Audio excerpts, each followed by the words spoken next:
زیبا و یکی از پیشکسوتان صنعت زیبای سوارکاری حاج رسول طالبی و اما یک نیمه دیگر وارد میدان شد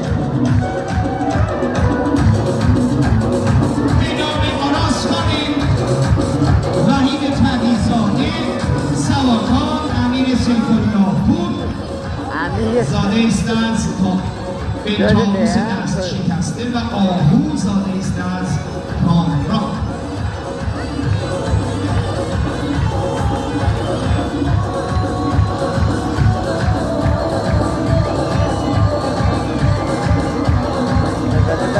آراسخان جناب آقای وحید تقی‌زاده سوارکار امیر سیف‌الله پور زاده است از به طاووس دست شکسته و آهو که زاده است از کامران حاج مهدی قدیمی که در بهشت اسباها میتازد. راجع نبوده یا اخیه باز هم از گرگان زیبا گرگان مهد صنعت سوارکاری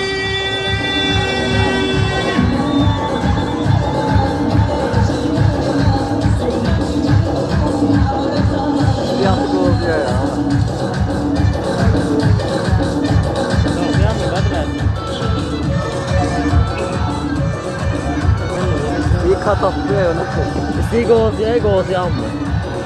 Ama ya yaptı geldi. نیمه حاصل به نام آراسخان وحید تقی‌زاده سوارکار امیر سیف‌الله پور زاده است از Aldım da ben. Ümidin aldı. Ümidin de. که زاده است از کامران Çiğ kıbla. Yiyecek mi?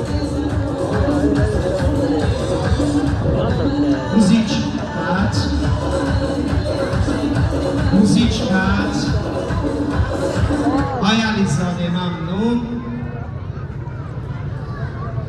عزیز دوستlarımız ki جایگاه ورودودا و سیستم صوتونun تاسیساتının kenarında dayanmışsınız. Ben xahiş edirəm ki bu simləri ki təyin olunubdur və müstəqil olunub və heç olmayan simlərə əl vurulmasın ta biz eləyənlə sedai binəzir meydana pəxş olunsun və gruh Sofi Peşvak bundan artıq zəhmətə və dərdisədə düşməyələr. Mən o əziz bala qardaşlarımdan və bacılarımdan ki, darbəst